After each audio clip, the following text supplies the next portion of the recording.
ধীরে ধীরে আমাদের দূরত্ব বেড়ে গেল, কথা বলা বন্ধ হয়ে গেল, যোগাযোগও হারিয়ে গেল। এখন আর ছোটোখাটো বিষয় নিয়ে আমাদের দীর্ঘ আলাপ হয় না। তোমার ওপর খাটানো সমস্ত অধিকার নিষিদ্ধ হয়ে গেল, যেন তুমি নিষিদ্ধ কোনো বই, যে বইয়ের অধিকার অগ্রাধিকার সব কিছু অন্য কারো। তুমি ভুলে গেলে আমি একদিন খুব পরিচিত ছিলাম।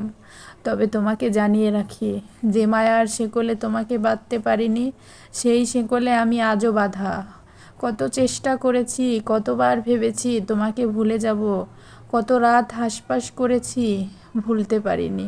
কারণ মানুষ যা ভুলতে চায় তা কখনো ভুলতে পারে না, চক্রাকারে আবার ফেরত আসে। কখনো কখনো মন খারাপ নিয়ে অচেনা পথে একা হেঁটে আসি, যেন সবটুকু দুঃখ রেখে আসতে পারি। বাড়ি ফিরে দেখি দুঃখরা আগের মতোই দরজায় কড়া নাড়ছে। আমি যেন দুঃখদের খুব নিকটাত্মীয়।